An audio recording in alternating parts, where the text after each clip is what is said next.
மாணிக்கண்ணே, உங்களுக்கு டூர் வந்தது சந்தோஷமா? நல்ல சம்மந்தக்கார் கூட சுத்திக்கிட்டு அலையிறீங்க. ஆமா தலைவர் தம்பி, எனக்கு ரொம்ப சந்தோஷம். என் வாழ்க்கையிலேயே நான் இவ்வளவு சந்தோஷமா இருந்ததில்ல. என் குடும்பத்தோட நான் சந்தோஷமா இருக்கேன்.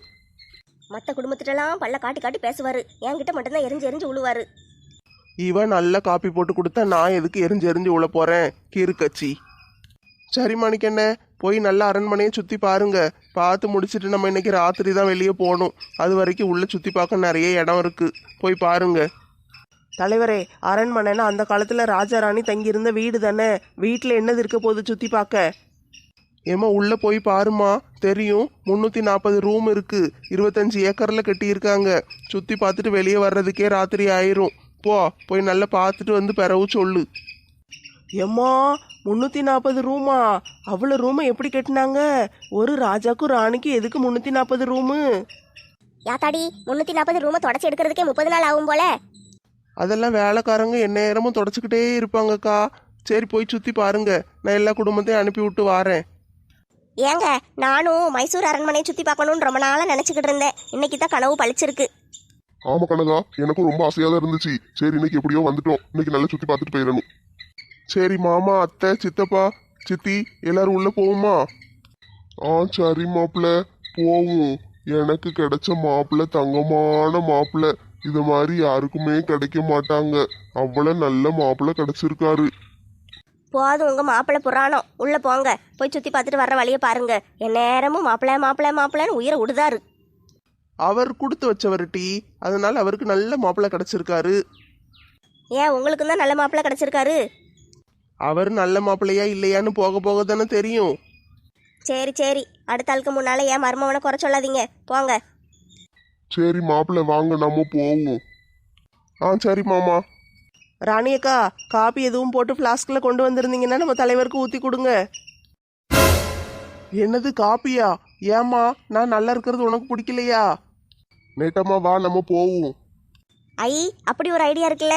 காப்பி போட்டு ஃப்ளாஸ்கில் கையில் கொண்டு வந்துடலாம். இன்னைக்கு போய் ரூமில் போய் எப்படியாவது காப்பி போட்டுறணும். நாளைக்கெல்லாம் போகும்போது கையோட கொண்டு போயிடணும்.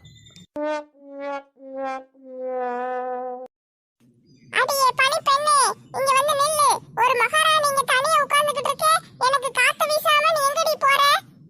என்னது பனி பெண்ணா? என்னது சம்பள பாக்கிய கொடுத்தாதான் வந்து காத்து வீசுவியா? என்னது இது, கிழவி இப்படி உளறிட்டு கிடக்கு. சரி, இப்படியே பேசி சம்பளத்தை வாங்கிட்டு போயிருவோம். சம்பள பாக்கியெல்லாம் ஒத்த பைசா கூட தர மாட்டேன். ஒழுங்கா வந்து காத்து வீசிரு. இல்லன்னு வச்சுக்கோயே, வெளியே நிக்கிற காவல்காரங்கிட்ட சொல்லி உன் தலைய வெட்டிடுவேன். என்னது, தலைய வெட்டிடுவீங்களா? சேவகர்களே, யார் அங்கே? இங்க வாங்க, வந்து இவ தலைய வெட்டுங்க. ஏம்மா, கிழவி என்ன கத்திரிக்காய் வெட்டுற மாதிரி தலைய வெட்ட சொல்லுது? நம்ம ஓடி போயிருவோம்.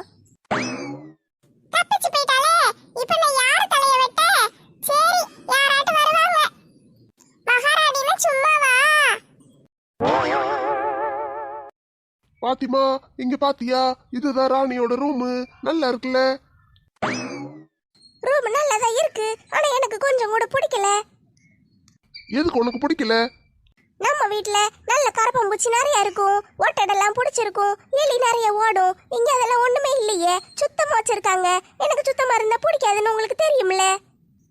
ஆமா ஆமா, உனக்கு பிடிக்காதுன்னு எனக்கு தெரியும். நம்ம இந்த ரூமை பூரா தூக்காம பெருக்காம அப்படியே விட்டுருவோம். அப்ப நல்ல ஒட்டரை பிடிச்சி நல்ல நிறைய ஏட்டுக்கால் பூச்சியெல்லாம் வந்துடும். நிறைய கரப்பாம்பூச்சியும் வரும். பள்ளி பேய் அது இதுன்னு எல்லாம் வந்துடும். நம்ம நல்லா இருக்கலாம். எப்பா, ரொம்ப பசிக்குப்பா, சாப்பிட ஏதாட்டு வாங்கி தாங்கப்பா. மவளே பானு, அப்பா கிட்ட துட்டு இல்ல, உனக்கு எதுவும் வாங்கி தர முடியாது. அதான் சுத்தி சுத்தி பார்க்க இந்த அரண்மனை போறோம். கரப்பா பூச்சி எங்கேயுமே இல்லையே. உனக்கு நான் என்ன தருவேன்? என்கிட்ட துட்டு வேற இல்லையே. இருந்த வாட்டு உனக்கு ஏதாவது இட்லி கிட்லி வாங்கி தந்திருப்பேன். என்கிட்ட துட்டு இல்ல, நான் என்ன செய்ய? எப்பா, ஏன்பா இப்படி பண்றீங்க? எல்லாரும் நல்லா சாப்பிட்டுக்கிட்டு இருக்காங்க, எங்களுக்கு மட்டும் சாப்பாடே வாங்கி தர மாட்டேங்கீங்க. மவனே, நான் என்ன செய்ய? டூருக்கு போறதுக்கு துட்டு தலைவர்கிட்ட வாங்கிட்டு வந்தேன். இப்ப எப்படி நான் துட்டு கேட்க? என்கிட்ட துட்டும் இல்லையே. என்ன துபாய் குடும்பம் ராணி ரூம்ல வந்து உட்கார்ந்தாச்சு போல. ஆமா தலைவரே, இங்க நல்ல மெத்து மெத்துன்னு இருக்கு, அதனால இங்க வந்து உட்கார்ந்துட்டோம். பிள்ளைகளா, மத்தியானம் சாப்பிட்டாச்சா? அங்கிள், நாங்க இன்னும் காலையிலே சாப்பிடல. மத்தியானம் எங்க சாப்பிட? எங்க கிட்ட துட்டு இல்ல, சாப்பாடும் இல்ல. எப்பா துபாய்க்காரா, என்ன சொல்றா? ஓ மகா சாப்பிடலன்னு சொல்றா. சோறு வாங்கி கொடுக்கலையா நீ? என்கிட்ட தான் துட்டு இல்லையே, நான் எப்படி வாங்கி கொடுக்க முடியும்? அட பாவி, துட்டு இல்லையா? டூருக்கு வரும்போது துட்டே கொண்டு வரலையா நீ? இல்லையே, கொண்டு வரலையே. அட பாவி, பச்சை பிள்ளையில பட்னியாவா போட்டுட்டு உட்காந்துக்கிட்டு இருக்க. பிள்ளைல என் கூட வாங்கம்மா. ஏம்மா பாத்திமா, நீயும் வா, எல்லாரும் வாங்க, நான் சாப்பாடு வாங்கி தரேன். சாப்பிடாமலாம் கிடக்கக்கூடாது. என் ஊர் ஆளுக்க சாப்பிடாம இருந்தா எனக்கு மனசு கேட்காது. எந்திரிங்க, முதல்ல எல்லாரும் சாப்பிட வாங்க. ஐ சாப்பாடு கிடைக்க போகுது. எந்திரிச்சு வாங்கம்மா. நீ எங்கே போனாலும் நான் ஃபாலோ பண்ணுவேன். ஏம்மா என்ன, நீங்களாம் எதுக்கு வாரீங்க? தலைவரே, நாங்களும் உங்கள் ஊருக்காரங்க தான் தலைவரே. நாங்களும் பசியோடு இருக்கோம், எங்களையும் கொஞ்சம் கவனிங்களேன். ஏம்மா அவங்க கிட்ட துட்டு இல்லை, கஷ்டப்படுறாங்க, அதனால உதவி செய்யலான்னு பார்த்தேன். உங்களுக்கெல்லாம் என்னம்மா வந்துச்சு? போய் சாப்பிடுங்க, போங்க, உங்கள் குடும்பத்தோடு ஓடுங்க. தலைவரே, என்ன தலைவரே இப்படி சொல்லிட்டீங்க?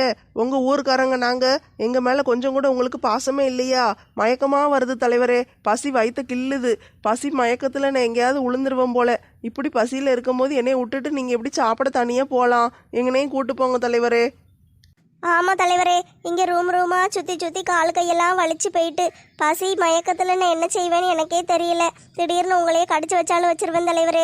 தயவு செஞ்சு எனக்கு ஒரு சாப்பாடு மட்டும் வாங்கி கொடுத்துருங்க தலைவரே. நீங்கள் நல்லா இருப்பீங்க, உங்கள் குழந்தை குட்டிங்கெல்லாம் நல்லா இருக்கும், உங்கள் குடும்பமே நல்லா இருக்கும், உங்கள் எதிர்காலமே நல்லா இருக்கும் தலைவரே. தலைவர் அங்கிள், சோறு வேணும்.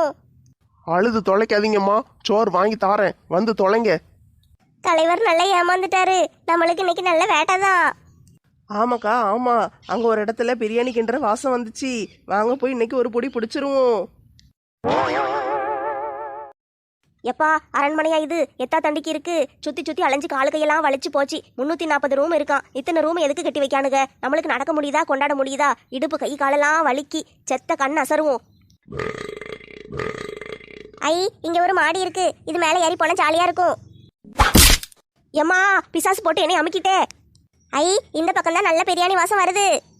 ஆட பேதியில போறவளே, எரும மாடு மாதிரி மேலே வந்து நங்குன்னு உளுந்துட்டு அவ பாட்டுக்கு போறா. மிதிச்சதே தெரியாத மாதிரி போறாளே. இந்த குதிரைவாழ்காரி தெரியாம மிதிச்சிருக்க மாட்டா, வேணுக்குனே தான் நம்மளை மிதிச்சிட்டு போறா. அதான் கண்டுக்கிடாத மாதிரி போறா. இருடி குதிரைவாழ்காரி, இந்த டூர் முடிஞ்சு போறதுக்குள்ள உன் குடுமையை ஆயாம விடமாட்டேன். சிம்ரன் எங்க இருக்க? இங்க வா, சுட சுட பிரியாணி போடுறாங்க. ஐ பிரியாணியா? ஆரஞ்சு மண்டையா, இந்த வந்துட்டேன்.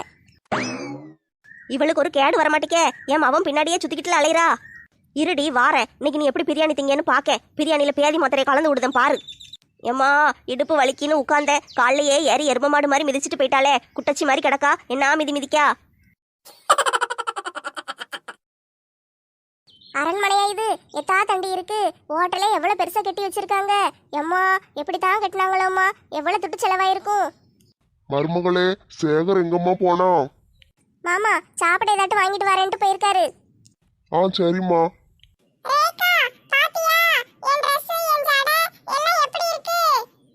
உன் ட்ரெஸ்ஸையும் உன் ஜடையையும் பார்த்தா காஞ்சோரிங் படத்துல வர பேய் மாதிரி இருக்க. என்னது பேயா? ஓஹோ, என் ட்ரெஸ் பார்த்து நீ பொறாமப்பட்டு சொல்றியா? உனக்கு இந்த மாதிரி ட்ரெஸ் இல்ல, ஜடை போட முடியலையேன்னு பொறாமையா இருக்கா? சீ, உன்னைய பார்த்து நான் எதுக்கு பொறாமப்பட போறேன்? நிஜமாவே நீ பார்க்கிறதுக்கு நல்ல பிசாசு மாதிரி இருக்க, பயங்கரமா இருக்கு.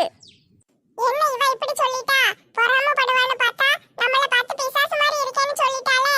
சரி, ரூமுக்கு போன உடனே முதல்ல இந்த கொண்டையெல்லாம் கலத்தி போட்டுட்டு நம்ம கோழி கொண்டைய போட்ட வேண்டியதுதான். ஐ சாப்பாடு வந்துட்டு, அப்பா சாப்பாடு வாங்கிட்டு வந்துட்டாங்க. ஏங்க என்ன பிரியாணி சோறு ஏதாட்டும் வாங்கிட்டு வாங்கன்னு தானே அனுப்பி விட்டேன். சம்சா வாங்கிட்டு வந்திருக்கீங்க. லட்சுமி, சாப்பாடெல்லாம் காலி ஆயிட்டான். இப்போ ரெண்டாவது பொங்கிக்கிட்டு இருக்காங்களாம். கொஞ்ச நேரம் ஆகும்னு சொன்னாங்க. அது வரைக்கும் இதை சாப்பிடுங்க, சோறு ரெடியானோன்னு கூப்பிடுதேன்னு சொல்லியிருக்காங்க. அப்படியாங்க? சரி சரி, எல்லாருக்கும் கொடுத்துட்டு அந்த அங்க ஒரு சேர் இருக்கு பாருங்க, அங்க நீங்களும் உட்காந்து சாப்பிடுங்க. சரி லட்சுமி. பிள்ளைகளா இந்தாங்க. ஏ பிள்ளைகளா, சம்சா நல்லா இருக்கா? ஏம்மா சம்சா சூப்பரா இருக்குமா. கடைக்காரங்க செய்யற சம்சா மட்டும் எப்படி நல்ல மொறு மொறுன்னு வருதுன்னு தெரியல. உள்ள நல்ல மசாலும் நல்லா வச்சிருக்காங்க. நம்ம செஞ்சாலும் சதக்கு சதக்குன்னு போகுது. எவ்வளவு செஞ்சாலும் மொறு மொறுனே வர மாட்டேக்கி. ஏம்மா சம்சாலாம் வீட்ல செய்யாதீங்கம்மா, தயவு செஞ்சு செய்யாதீங்க, கடையிலே வாங்கி கொடுத்துருங்கம்மா, அப்பதான் நல்லா இருக்கும். சரி டி, பேசாம தின்னுங்க. இந்த காலத்து பிள்ளைகளுக்கு வீட்டு சாப்பாட்டோட அருமை எங்க தெரியுது? எந்நேரமும் கடையில வாங்கி திங்கத்தான் ஆசைப்படுதுங்க. வீட்டில் செஞ்சு கொடுத்தா நல்ல சுத்தமாகவும் ஆரோக்கியமாகவும் இருக்கும். அது இந்த காலத்து பிள்ளைகளுக்கு சொன்னா புரியாது. சரி, அவங்க காலத்துல அவங்களே தெரிஞ்சுக்கிடுவாங்க. ஏக்கா இதுதான் ஸ்டேஜுக்கா. இங்கே தான் நல்ல கலை நிகழ்ச்சியெல்லாம் நடத்துவாங்க போல. ராஜா ராணிலாம் அங்கே உட்காந்து பார்ப்பாங்களாம். இது நல்லா இருக்குல்ல? ஆமாட்டி, ரொம்ப நல்லா இருக்கு. ஸ்டேஜ் நல்லா அழகா போட்டிருக்காங்களே. பரவாயில்லட்டி, ஸ்டேஜில் ஒரு ஆட்டத்தை போடுங்க. இங்கே இப்போது நம்ம ஊர் 5 ஸ்டார் தோழிகளின் கலக்கல் நடனம் அரங்கேற போகுது. எல்லாரும் பார்த்து நல்ல கண்டு களிங்க. ஆடி ராக்கம்மா கைய தட்டு. சாங்கு சக்கு சக்கு சக்கு சாங்கு சக்கு சா. புது ராகத்தில் மெட்டுக்கட்டு. சாங்கு சக்கு சக்கு சக்கு சாங்கு சக்கு சா. ஹலமிதி ஹபீபோ ஹலமிதி ஹபீபோ ஹலமிதி ஹபீ வந்தாளே. ஏ ரஞ்சிதமே ரஞ்சிதமே மனசமய மந்திரமே. டண்டனக்கா நக்கா நக்கா நக்கா டண்டனக்கா நக்கா. எங்க தலை டி யாரு ஸ்டேஜில் போய் ஆட சொன்னாரு. இளமை இதோ இதோ இதோ, இனிமை இதோ இதோ இதோ. காலேஜ் டீனேஜ் பெண்கள் எல்லோருக்கும் என் மீது கண்கள். இளமை இதோ இதோ. லைட் வெளிச்சத்துல அரண்மனை என்னமா ஜொலிக்கி. கண்ணெல்லாம் கூசுதே. விளக்கு வெளிச்சம் அழகா இருக்கே. பார்க்க தங்க கலர்ல அப்படியே மின்னுது. தங்கத்திலே செஞ்சிருப்பாங்களோ? வாழ்ந்தா இப்படி ஒரு இடத்துல வாழணும். மருமோளே, இவ்வளோ பெரிய இடத்துல வாழ்றது சரி. தினம் இவ்வளோ பெரிய இடத்த கூட்டி பெருக்கி அள்ளணுமே. நீ கூட்டி பெருக்கி அழுவியா? எத்தே என்னத்தே லூசு மாதிரி பேசிக்கிட்டு இருக்கீங்க? இவ்வளோ பெரிய இடம் வச்சிருக்கேன். அப்பனா எனக்கு ஒரு 4 வேலைக்காரங்களை வைக்க தெரியாதா? அவங்கள விட்டு நல்லா தூத்து பெருக்கி அள்ள சொல்லிடுவேன். மருமோளே, அப்படியா? வேலைக்காரங்களை வச்சுக்கிடலான்னு. அப்பனா ஒன்று செய்யறியா? அந்த மாடியில் அந்த கடைசியில் ஒரு பெரிய பெட்ரூம் பார்த்தேன் மருமோளே. அந்த ரூமை எனக்கு கொடுத்துரு. நான் அப்போ தான் அந்த ரூம் ஜன்னல் வழியாக வெளியே ரோட பூரா வேடிக்கை பார்த்துக்கிட்டு நல்ல ஜாலியாக தூங்கிட்டு இருப்பேன். ஏத்தே, அரண்மனையை சுற்றி பார்க்க தான் வந்திருக்கோம். நம்ம இங்கே இருந்தால் எப்படி இருக்கும்னு தான் யோசிச்சு பார்த்தேன். அதுக்குள்ளே ரூம் போட ஆரம்பிச்சிட்டீங்களே. மைசூர் மகாராஜானா யாரு? இந்த சந்திரமுகி படத்துல 2 கையிலையும் 2 நாயை பிடிச்சுக்கிட்டு வேட்டைக்கு போவாரே, அவரு தானே? சரியா போச்சு பாட்டி. அவர் வேட்டையராஜா, இவர் மைசூர் மகாராஜா. 2 பேரும் வேற. சரி சரி, இங்க வந்ததுக்கு ஞாபகமா எல்லாரும் சேர்ந்து ஒரு போட்டோ எடுத்துக்கிடுவோமா? ஆ அதான் சரி. செல்ஃபி எடுங்க செல்ஃபி எடுங்க. ஏம்மா எல்லாரும் வாங்கம்மா, நேராவது. அங்க என்ன கூடி நின்று பேசிக்கிட்டு இருக்கீங்க? தலைவரே இருங்க, செல்ஃபி எடுத்துட்டு வாரோம். மாலா, நீ தான் நம்ம ஊர் செல்ஃபி புள்ள. நல்ல ஃபோட்டோ எடுத்துக்கிட்டே அலைவியே. எல்லாரையும் சேர்த்து வச்சு நீயே எடு. ஆ சரிக்கா, நானே எடுக்கேன். எல்லாரும் நல்ல பல்ல காட்டி சிரிங்க. Smile please. நான்லாம் எப்பவுமே ஸ்மைல் ப்ளீஸ் தான், சிரிச்சுக்கிட்டே தான் இருப்பேன். அடிய குதிரவால் போட்ட குட்டி சாத்தானே, முடியை வச்சுக்கிட்டு மூஞ்ச மறைக்காத. குதிரவாலை தூக்கிட்டு அங்கிட்டு போ. ஃபோட்டோலனா நல்லா அழகா உழணும். ஆண்டி, அழகா இருக்கிறவங்க தான் ஃபோட்டோவில் அழகா உழுவாங்க. நீங்கள் நல்லா வவ்வால் மாதிரி அசிங்கமாக இருக்கீங்க. யாரை பார்த்து வவ்வால்னு சொன்னேன்? சீ போ தூர. உன் ஓட்ட பல்ல உடைய மூஞ்சி நல்லா தான் இருக்கு. ஆண்டி, ஆரஞ்சு மண்டை எனக்கு அம்மானு தான் உங்களை சும்மா விடுதேன். ஓட்ட பல்ல அது இதுன்னு சொல்லிக்கிட்டு இருந்தீங்கன்னு வச்சுக்கோங்களேன், மண்டையை உடச்சு மாவில கேத்திடுவேன். எம்மா, கிளவி என்ன இந்த அடி அடிக்கி? மூஞ்சிலே குத்திட்டே. ஏம்மா எல்லாரும் வாரீங்களா? விட்டுட்டு போட்டா? சரி போவோம். இந்த தலைவர் நிம்மதியாக ஒரு செல்ஃபி கூட எடுக்க விட மாட்டேக்காரு. சரி போவோமா எல்லாரும்?